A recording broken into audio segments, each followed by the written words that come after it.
True media Kerala അതിഥിയോടൊപ്പം ഇന്ന് വന്നെത്തിയിരിക്കുന്നത് കർണാടകത്തിലെ കൂർഗ് ജില്ലയിലെ വീരാജ്പേട്ടയ്ക്ക് സമീപത്തുള്ള ഒരു സ്ഥലമാണ്. ഒരു സിനിമാ താരത്തിൻ്റെ വിശേഷങ്ങൾ ചോദിച്ചറിയാൻ വേണ്ടിയിട്ടാണ് ട്രൂ മീഡിയ കേരള ഇവിടെ എത്തിയിട്ടുള്ളത്. നമുക്കാദ്യം ഈ ദൃശ്യങ്ങളൊക്കെ ഒന്ന് കാണാം.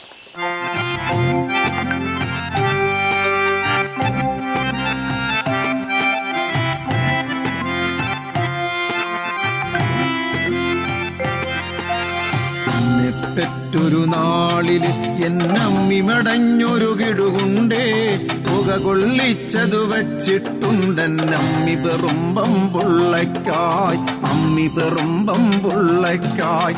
എന്നെ പെറ്റൊരു നാളില് എന്നമ്മി മടഞ്ഞൊരു കിടുകുണ്ടേ, പുക കൊള്ളിച്ചതു വച്ചിട്ടുണ്ടെന്നമ്മി പെറുമ്പം പൊള്ളയ്ക്കായ്, അമ്മി പെറുമ്പം പൊള്ളയ്ക്കായ്. പച്ച വെള്ളം കൊടുത്തു പോരുത്.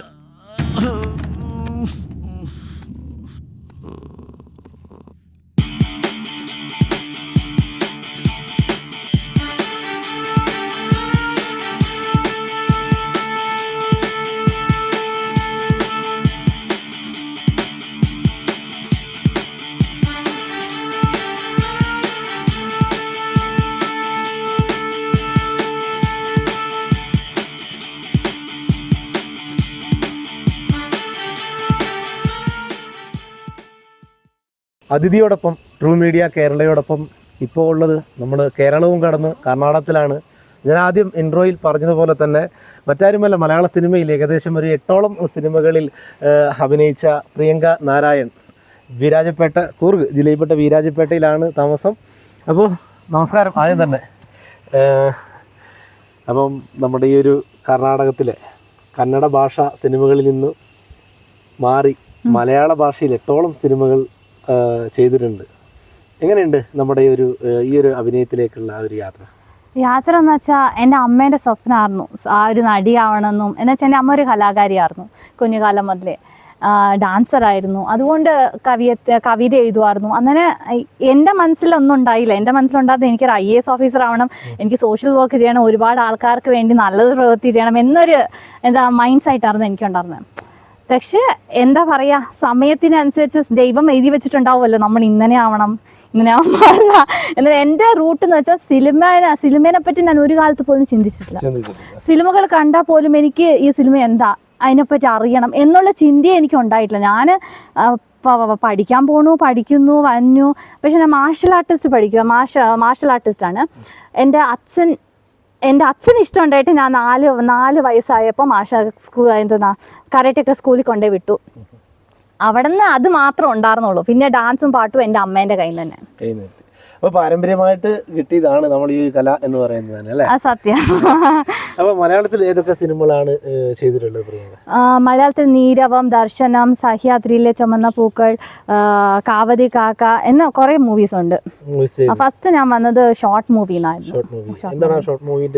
ഭദ്ര IPS എന്ന് വെച്ചിട്ട് അത് ഷീ മീഡിയയിലായിരുന്നു. ഷീ മീഡിയ അവൻ ശരത് മോഹൻ ഡിറക്ഷൻ, ശരത് മോഹൻ സാറിൻ്റെ അടുത്ത് നിന്നായിരുന്നു എൻ്റെ ഫസ്റ്റ് തുടക്കം. അതെങ്ങനെയായിരുന്നു നമ്മുടെ ഒരു ഫസ്റ്റ് ഷോർട്ട് ഫിലിമിലൊക്കെ അഭിനയിച്ചപ്പോൾ ആ കഥാപാത്രമൊക്കെ എങ്ങനെ? കഥാപാത്രം എന്ന് വെച്ചാൽ ഭയങ്കര ഏട്ടനായിരുന്നു ഒരു വില്ലനായി നിന്നത്. സോ ശരത്തേട്ടനായതുകൊണ്ട് എനിക്ക് അത്രയും കൺഫ്യൂഷൻസ് വന്നില്ല. പക്ഷെ ഞാൻ അന്ന് ഇട്ട യൂണിഫോം ഒരു സ്പെഷ്യാലിറ്റി ഉണ്ടായി. എനിക്ക് IAS ഓഫീസർ ആവണമെന്നായിരുന്നു താല്പര്യം. ഫസ്റ്റ് ഞാൻ എൻ്റെ അച്ഛനോട് പറഞ്ഞു എനിക്ക് IPS ഓഫീസർ ആവണമെന്ന്. അപ്പം എൻ്റെ അച്ഛൻ പറയുന്നത് പെൺകുട്ടികളെ രാത്രിക്ക് ഇന്നലെ നടക്കുമ്പോൾ അച്ഛന്മാർക്കും ടെൻഷൻ ഉണ്ടാവില്ലേ. ഡ്യൂട്ടി എന്ന് വെച്ചാൽ 24 hours ഡ്യൂട്ടി ആയിരിക്കും ഒരു പോലീസ് ഓഫീസേഴ്സിൻ്റെ. അപ്പം അവരതിനകത്ത് ഒബ്ജക്ഷൻ പറഞ്ഞപ്പോൾ അച്ഛൻ്റെ ഒരു ഒബ്ജക്ഷൻ വന്നപ്പോഴാണ് ഞാൻ IASലോട്ട് കയറിയത്. അപ്പോൾ ഉണ്ട് എനിക്ക് ഫസ്റ്റ് ഞാൻ ഇട്ട വേഷം തന്നെ ഭദ്ര IPS യൂണിഫോം ആയിരുന്നു. അപ്പൊ ഞാൻ ഓർക്കുന്നത് എനിക്ക് അതിനകത്ത് സാധിക്കും ഇന്ന യൂണിഫോം ഇട്ടല്ലോ. അതെന്റെ 16-17 വയസ്സിലെന്തോ. അത് കഴിഞ്ഞിട്ടാണ് ഞാൻ മൂവീസിലൊക്കെ അഭിനയിച്ചത്. അതിനുശേഷം ഞാൻ ആൽബം സോങ് അഭിനയിച്ചു. അതിനുശേഷമാണ് ഫസ്റ്റ് മൂവി എന്ന് വെച്ചാൽ ദർശൻ എന്ന് വെച്ച മൂവിയായിരുന്നു.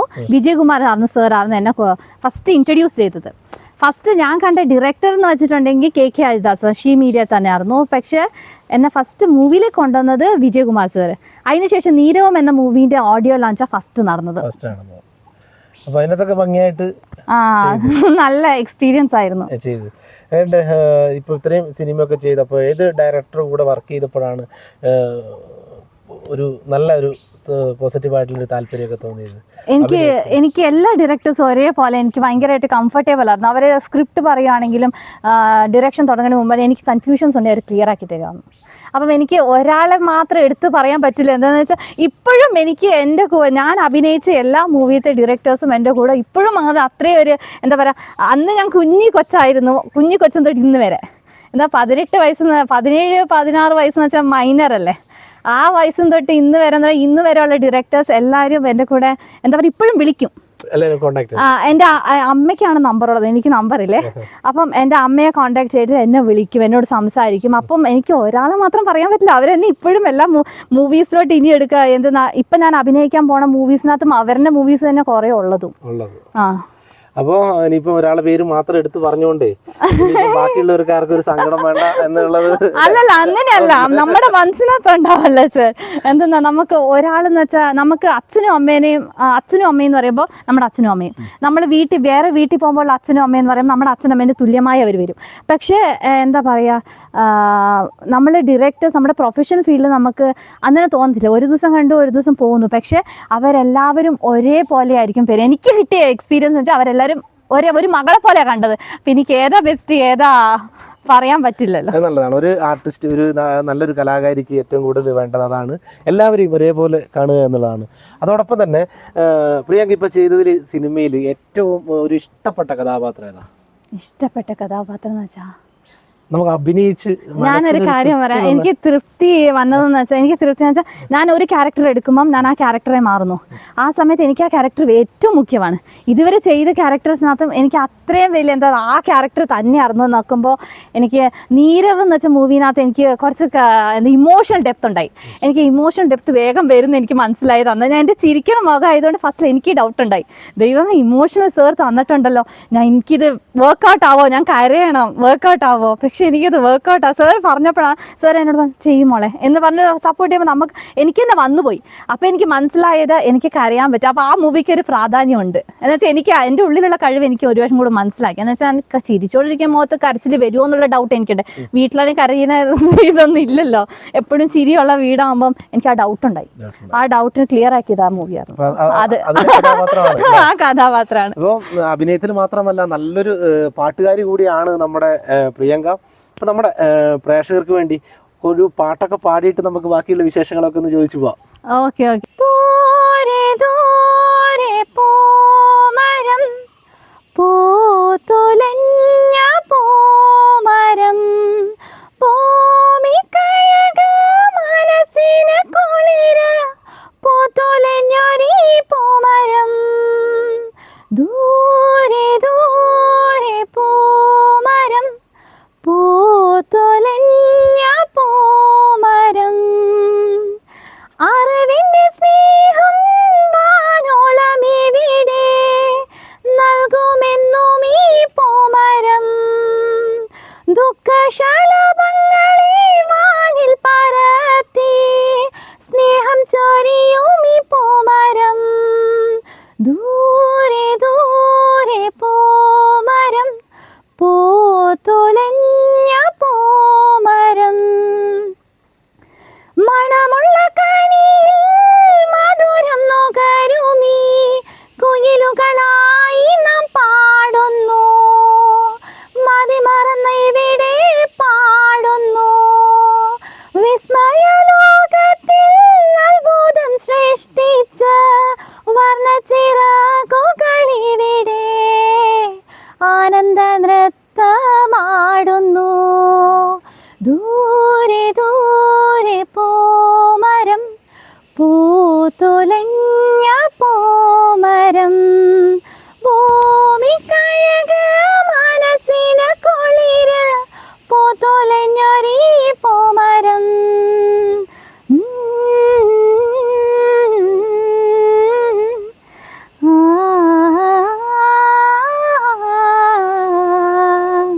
അപ്പോൾ ഓക്കെ പ്രിയങ്ക അടിപൊളി ഗംഭീരമായിട്ട് തന്നെ പാടി. ഇനി ഒരുപാട് പാട്ടുകളൊക്കെ ഞാൻ പ്രതീക്ഷിക്കുന്നുണ്ട്. അപ്പോൾ സിനിമയുടെ വിശേഷങ്ങളൊക്കെ ചെറിയ രീതിയിലൊക്കെ നമ്മൾ ചോദിച്ചറിഞ്ഞു.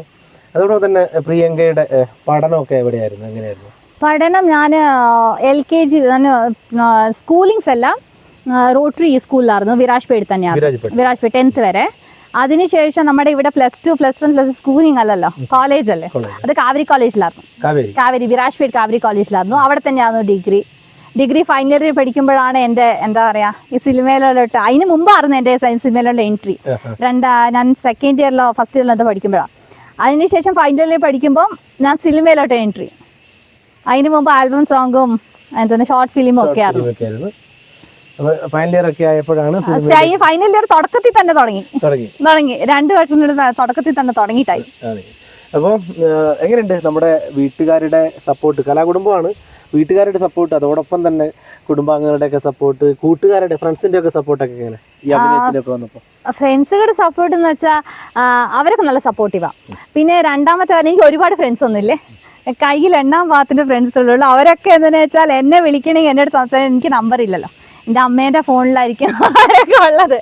അങ്ങനത്തെ ഫ്രണ്ട്സുകൾ അത്രയൊക്കെ എന്താ പറയുക, എൻ്റെ അമ്മയും അച്ഛനും അത്രയ്ക്കും എന്താ പറയുക ഫ്രണ്ട്ലി ആയത് കാരണം അതിന് അങ്ങനത്തെ ഒരു വിരോധമൊന്നുമില്ല. എല്ലാവരും പറയില്ല മൊബൈൽ എടുക്കുക, നിൻ്റെ ഫോണിൽ സംസാരിക്കുക, ഇത് അങ്ങനത്തെ ഒന്നും ഇല്ല.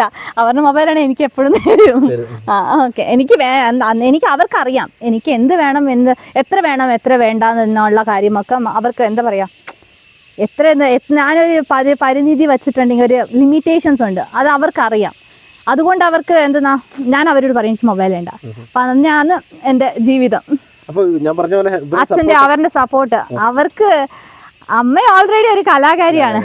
പിന്നെ അച്ഛന് ഒരു സ്പോർട്സ്മാൻ ആയിരുന്നു സ്കൂളിലൊക്കെ പഠിക്കുമ്പം. പിന്നെ അച്ഛൻ എന്താ പറയാ, അച്ഛൻ അമ്മയ്ക്ക് സപ്പോർട്ടിനുള്ളത് കൊണ്ടല്ലേ, അവരെ തമ്മിലുള്ള സ്നേഹം സത്യമായത് കൊണ്ടല്ലേ ഇവിടെ ഒരു സപ്പോർട്ട് ഉണ്ടാവുക. അതുകൊണ്ട് എനിക്ക് അവർ രണ്ടുപേരുമാണ് മെയിൻ ആൾക്കാർ, അച്ഛനും അമ്മയും. എന്താ വെച്ചാൽ എനിക്ക് പോലും ഒരു ആക്ട്രസ് ആവണമെന്നൊന്നും എൻ്റെ മനസ്സിലുണ്ട്. എനിക്ക് അറിയില്ലായിരുന്നു, എനിക്ക് അഭിനയിക്കാൻ അറിയാമെന്നും എനിക്ക് പാടാൻ എനിക്ക് അറിയാമായിരുന്നു. പിന്നെ ഡാൻസിന്റെ കാര്യം എനിക്ക് അന്ന് ഞാൻ പഠിച്ചോണ്ടായല്ലോ. പക്ഷെ സിനിമയൊക്കെ അഭിനയിക്കുന്നും സിനിമേനകത്ത് കയറുന്നും ഞാൻ തന്നെ സ്ക്രീനിൽ നിൽക്കുന്നു, സ്ക്രീനിന് മുമ്പിൽ നിൽക്കുന്നു, ഇന്ന് നിങ്ങളുടെ മുമ്പിൽ നിൽക്കുന്നു, ഇതൊന്നും എൻ്റെ സ്വപ്നത്തിൽ ഉണ്ടായിട്ടേ ഇല്ലാത്ത വിഷയം. ഞാൻ ഒരു ദിവസം രാവിലെ പോയിട്ട് അവിടെ പോയി നിന്ന്, അതായിരുന്നു എൻ്റെ എക്സ്പീരിയൻസ്. അത് പാടാൻ വേണ്ടി പോയി നിന്നതാ ഞാൻ. അപ്പോൾ വളരെ സന്തോഷത്തോടെ പോവുകയാണല്ലേ. വേറെ ഒരു സഹോദരൻ അനിയന്റെ കല്യാണം കഴിഞ്ഞു, അനിയന്റെ വൈഫുണ്ട്. അനിയനും അനിയത്തി എന്ത് ചെയ്യുന്നു? അനിയത്തി അവിടെ തന്നെ വർക്ക് ചെയ്യുന്നു, പെർഫോമറായിട്ട് മുതുക്കാട് സാറിന്റെ അടുത്ത് തന്നെ മാജിക് പ്ലാനറ്റിനകത്ത്. രണ്ടുപേരും അവിടെ തന്നെയാണ്. ഭംഗിയായിട്ട് നടന്നിട്ട് പോണു, ദൈവത്തിന്റെ ഭാഗ്യം കൊണ്ട്. അപ്പൊ ഞാൻ ആദ്യം ചോദിക്കണം വിചാരിച്ചു, ഇപ്പം മലയാളത്തിലൊക്കെ സിനിമ നടിമാരൊക്കെ ആണെന്നുള്ള ഒരുപാട് മത്സരങ്ങൾ നടക്കുന്നുണ്ട്. അപ്പം നമ്മുടെ ഈ കർണാടകത്തിൽ നിന്ന് വന്ന് ഇത്ര ഒരു 8ഓളം സിനിമകളിൽ അഭിനയിച്ചില്ലേ, അപ്പോൾ മനസ്സിലുണ്ടായ ഒരു സന്തോഷവും ഒക്കെ എങ്ങനെ? സന്തോഷം എന്ന് വെച്ചാൽ ഫസ്റ്റത്തെ ഒറ്റ കാര്യം എന്ന് വെച്ചാൽ ഞാൻ കർണാടകത്തിലാണ് വളർന്നതും പഠിച്ചതും എല്ലാം. എന്താ വെച്ചാൽ എൻ്റെ അച്ഛൻ്റെ വീട് ഇവിടെ തന്നെ, അച്ഛനൊക്കെ 80 വർഷം മുമ്പേ വന്നിട്ട് ഇവിടെ താമസമായവരാ, മീൻസ് അത്രയും ലോങ് ബാക്ക്. അപ്പം ഇവിടെ വളരുകയെന്ന് അറിയുമ്പോൾ ഒറ്റ കാര്യമുണ്ട്, എനിക്ക് കന്നഡ അറിയില്ല എന്നായിരിക്കും ഫസ്റ്റിൽ എല്ലാവരും. ഞാൻ അവിടെ ചെല്ലുന്ന ഓർക്കുമ്പോൾ അയ്യോ കുട്ടിക്ക് കന്നഡ മാത്രമേ അറിയുള്ളൂ, മലയാളം അറിയില്ല. അവിടെ ചെന്ന് കഴിയുമ്പോഴെല്ലാവരും എന്നോട് മിണ്ടുമ്പോൾ ഞാൻ മലയാളത്തിൽ റിട്ടേൺ പറയുമ്പോൾ അവർ ഷോക്കാവും ഫസ്റ്റത്. അപ്പം ഞാൻ അത് ക്രെഡിറ്റ് അമ്മയ്ക്ക് കൊടുക്കണം. നമ്മൾ സ്കൂളിൽ പഠിക്കുമ്പോൾ ഒരു ബോർഡ് കാണുമല്ലോ ഇംഗ്ലീഷ് പ്ലീസിന്, അതേപോലെ എൻ്റെ കുഞ്ഞുകാലത്ത് ഞാൻ വീട്ടിലോട്ട് കയറിയോ നമ്മൾ ഈ കന്നഡ കൂർഗി ഹിന്ദി അല്ല കന്നഡ കൂർഗി ഇംഗ്ലീഷൊക്കെ പറഞ്ഞുകൊണ്ട് നടക്കുമ്പോൾ നമ്മൾ വീട്ടിലോട്ട് കയറുമ്പോൾ അമ്മേൻ്റെ ഒരു ബോർഡ് ഉണ്ടോ മലയാളം പ്ലീസിന്, ആ ബോർഡ് കണ്ടിട്ട് എനിക്ക് ഫസ്റ്റ് വരും. അപ്പോൾ ഇതിൻ്റെ ഉള്ളിലോട്ട് കയറി മലയാളം പറയണം, അല്ലാതെ വേറെ ലാംഗ്വേജ് പറയാൻ പാടില്ല. അമ്മേൻ്റെ പക്ക ലാംഗ്വേജ് അമ്മയ്ക്ക് വേണം. അതുകൊണ്ട് എനിക്കതൊരു എന്താ പറയുക, ഒരു സപ്പോർട്ടായിരുന്നു. ആ ലാംഗ്വേജ് ഞാൻ പഠിച്ചെടുത്തത് എനിക്ക് അത്രയും കഷ്ടം ഉണ്ടായില്ല സംസാരിക്കുമ്പോഴും. അപ്പൊ ഞാൻ കുറച്ച് മിസ്യൂസ് ചെയ്തിരുന്നുവെങ്കിൽ ഇന്ന് ഞാനിവിടെ മലയാളം പറയുമ്പോൾ പറഞ്ഞേനെ, നീട്ടോണ്ട് പോയേനെ അല്ലേ. അതോടൊപ്പം തന്നെ എങ്ങനെ നമ്മുടെ അച്ഛനമ്മേനെയൊക്കെ നമുക്കൊന്ന് പരിചയപ്പെടണ്ടേ അല്ലേ? ഇത്രയും സപ്പോർട്ട് ചെയ്ത്, സപ്പോർട്ടല്ല അവര് തന്നെയാണ് സകലതും. സപ്പോർട്ട് എന്ന് പറയാൻ പറ്റില്ല. അവരെനിക്കൊരു ദിശ പറഞ്ഞു, ഞാൻ ആ ദിശയിൽ കൂടെ പോയി. അഥവാ അവര് പറഞ്ഞ ദിശ എനിക്ക് മനസ്സിലായില്ലെങ്കിൽ ഞാൻ പോണ വേറെ ഏതെങ്കിലും ആയിരിക്കും. എന്താ പറയാ, കൈറ്റിനെ പോലെ നടന്ന് ഞാൻ എവിടെയെങ്കിലും വീണേനെ. അപ്പോൾ നമുക്ക് അമ്മേൻ്റെ വിശേഷങ്ങളും അതോടൊപ്പം തന്നെ പ്രിയങ്കയുടെ അച്ഛൻ്റെ വിശേഷങ്ങളൊക്കെ നമുക്ക് ചോദിച്ചറിയാം. C'est pour moi.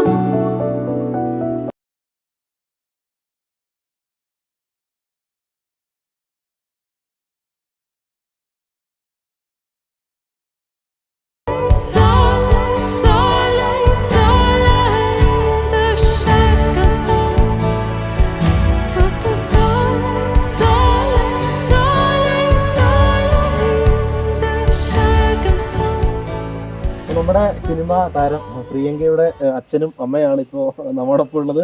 സാർ ആദ്യം തന്നെ നമസ്കാരം.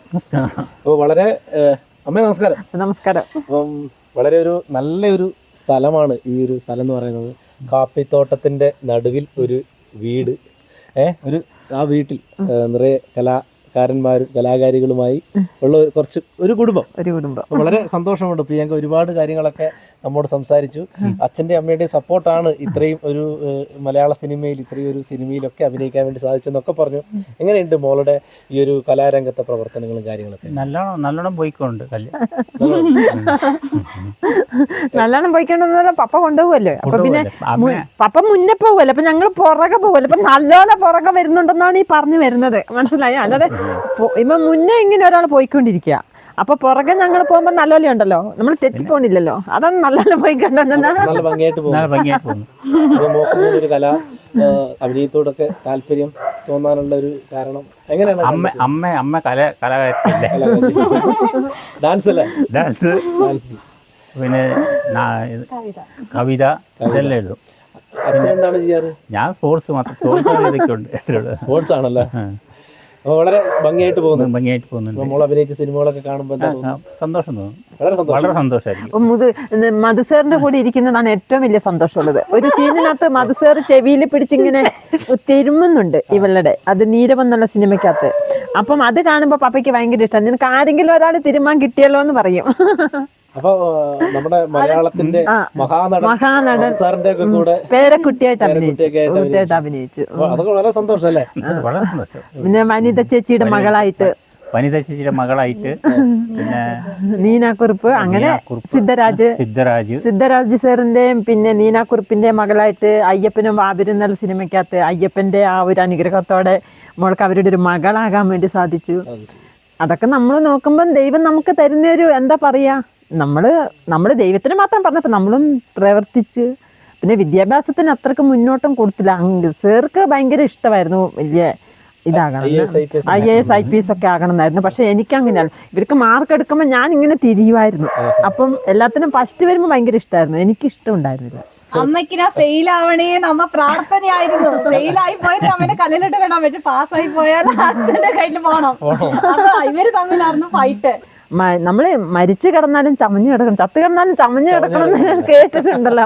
അതാണ് നമുക്ക്. ഒത്തിരി പണങ്ങളോ ഇതൊന്നും നമ്മൾ ജന്മം നൽകിയ മക്കള് നല്ലതവരാണ്, സമൂഹത്തിൽ അറിയപ്പെടുക. അതായത് ഇപ്പോൾ എനിക്ക് ഒരു മോനും ഉണ്ട്, ഒരു മോളും ഉണ്ട്, പിന്നെ ഒരു മോളും കൂടി ഉണ്ട്. ഇപ്പോൾ കുഞ്ഞുമോൾ, എൻ്റെ മകൻ കല്യാണം കഴിച്ച മോള്. അപ്പോൾ 2 പെൺമക്കളും ഒരു മോനും ഉള്ളൊരു അമ്മയാണ്, അച്ഛനുമാണ് ഞങ്ങൾ. അപ്പം നമ്മൾ ഓരോ ദിവസവും രാത്രിയിൽ ഓർക്കുന്നത് നാളെ അവർ നല്ല ഒരാളാണെന്ന് പറയണമേ ദൈവമേ, ഒരു ചീത്തയൊന്നും അനുഭവിക്കരുതേ, പറയിപ്പിക്കരുതേ. അതാണ് ഒരമ്മയുടെ അച്ഛൻ്റെയും പ്രാർത്ഥന.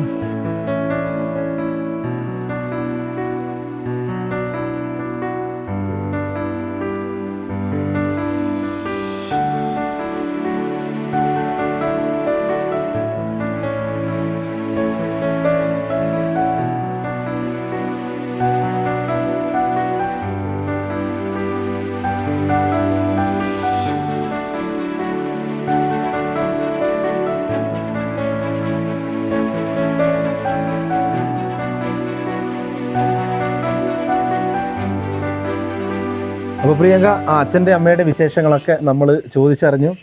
അപ്പോൾ ഇനി ഇപ്പം മലയാള സിനിമയിൽ നല്ല തിളങ്ങി കൊണ്ടിരിക്കുകയാണ്. വീട്ടുകാരുടെ ഒക്കെ സപ്പോർട്ട് വളരെ ഗംഭീരമാണ്. നമുക്ക് മലയാളത്തിലെ ഏറ്റവും ഇഷ്ടപ്പെട്ട നടിയും നടനൊക്കെ ആരാണ്? നടി ശോഭന മാമിന്റെ ഡാൻസറും കൂടിയാണല്ലോ. മാമിന്റെ ഡാൻസ് എനിക്ക് ഭയങ്കര ഇഷ്ടമാണ്.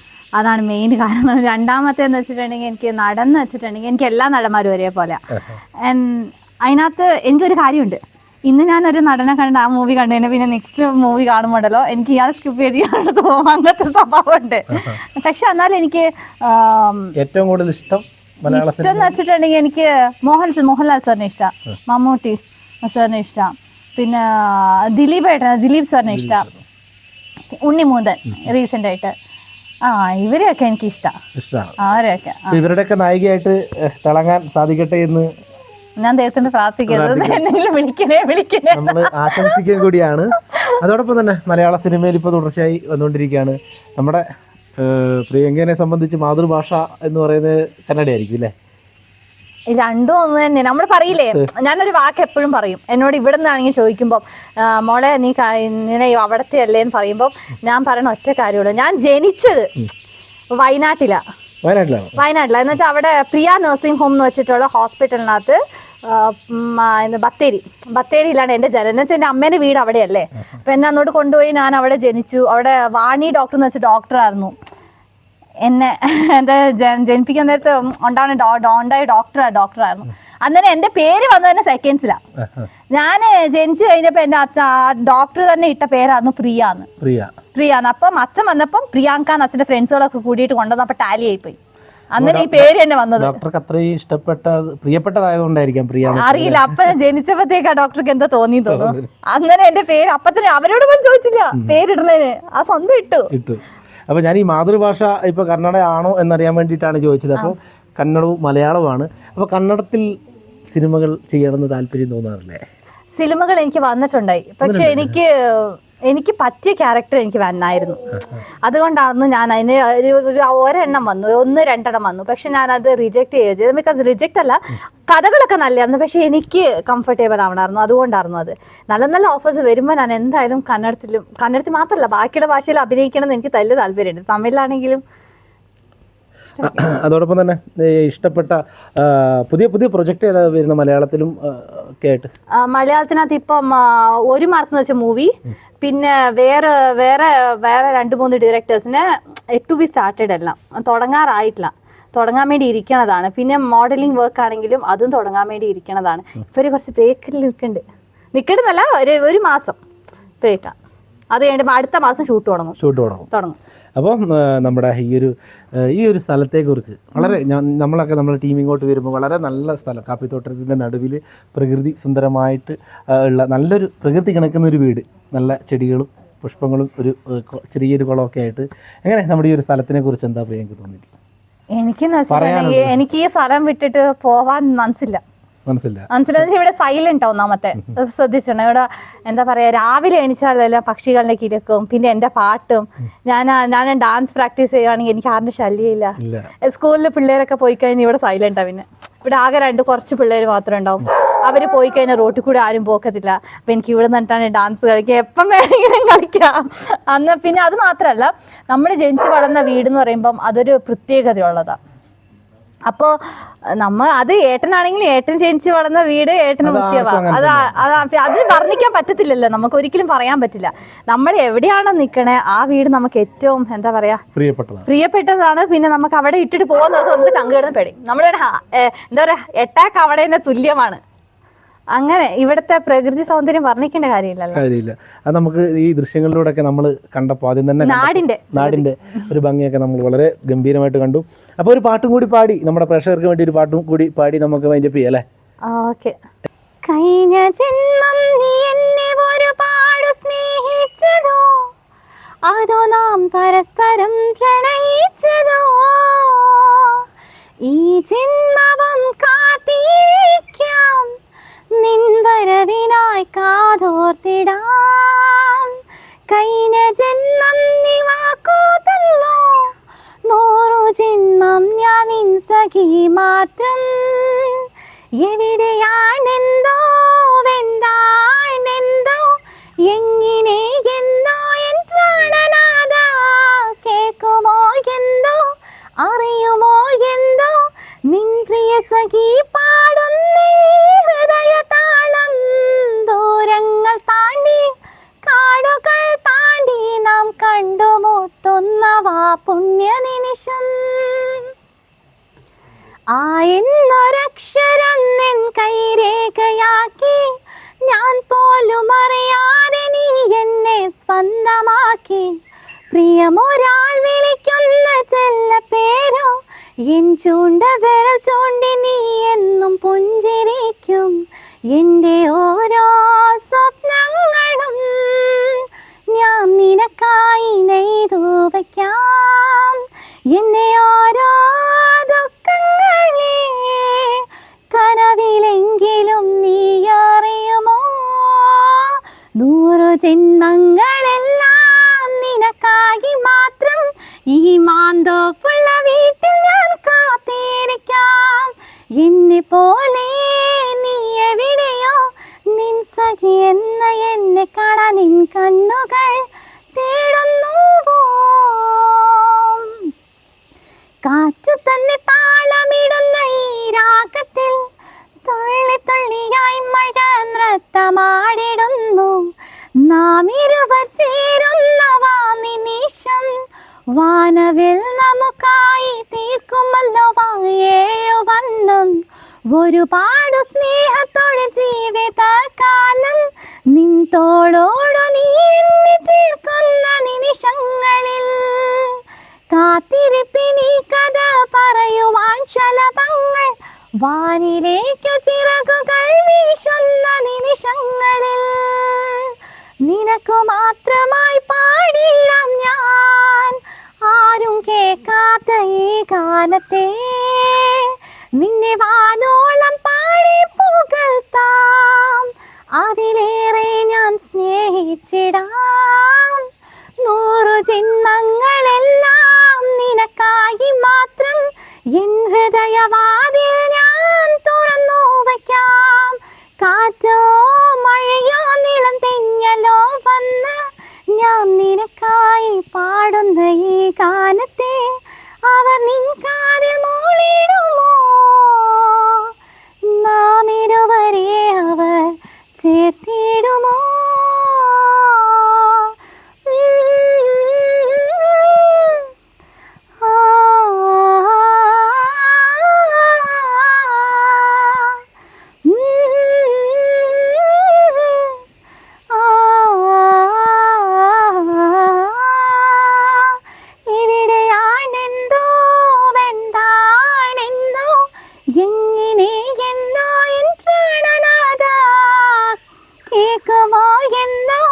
അറിയുമോ എന്തോ നിൻ പ്രിയ സഖി പാടുന്നേ ഹൃദയതാളം ദൂരങ്ങൾ താണ്ടി കാടുകൾ താണ്ടി നാം കണ്ടുമുട്ടുന്നവ പുണ്യ നിമിഷം.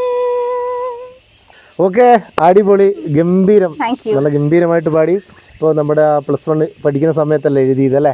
+1 ഇതും പഠിക്കാൻ നേരത്തെ ഞാൻ ഫസ്റ്റ് എഴുതിയത് അമ്മ എന്ന കവിത കന്നഡത്തിലാണ്. ഇത് ഫസ്റ്റ് എഴുതിയത് മലയാളത്തിലാണ്. പക്ഷെ എനിക്ക് മലയാളം അറിയില്ലെങ്കിലും ഞാൻ എഴുതിയത് എന്തെങ്കിലും തെറ്റുണ്ടെങ്കിൽ ക്ഷമിക്കണം. ഞാൻ മലയാളം പഠിച്ചില്ല, എനിക്ക് ആകെ വാക്ക് പറയാനും കേൾക്കാനും മാത്രം ഇഷ്ടപ്പെട്ടു. അപ്പോൾ ഇനി ഒരുപാട് വിശേഷങ്ങൾ നമ്മൾ ഈ ഒരു ചെറിയ ഗ്രാമത്തിൽ വന്നു. അപ്പോൾ നല്ല വിശേഷങ്ങളൊക്കെ നമ്മുടെ പ്രിയങ്കയുടെ ചോദിച്ചറിഞ്ഞു. അപ്പോൾ ഭാവിയിൽ ഇനിയും ഒരുപാട് അവസരങ്ങൾ നമ്മുടെ പ്രിയങ്കയെ തേടി എത്തട്ടെ എന്ന് നമുക്ക് ആശംസിക്കാം. ഈശ്വരൻ എല്ലാവിധ അനുഗ്രഹങ്ങളും പ്രിയങ്കയ്ക്ക് കുടുംബത്തിനൊക്കെ നൽകട്ടെ എന്ന് ആശംസിക്കുകയാണ്. അപ്പോൾ ട്രൂ മീഡിയ കേരള ടീമിൻ്റെ കൂടെ ഇത്രയും നേരം നമ്മോടൊപ്പം വിശേഷങ്ങൾ പങ്കുവച്ചതിന് വളരെ നന്ദി. Thank you.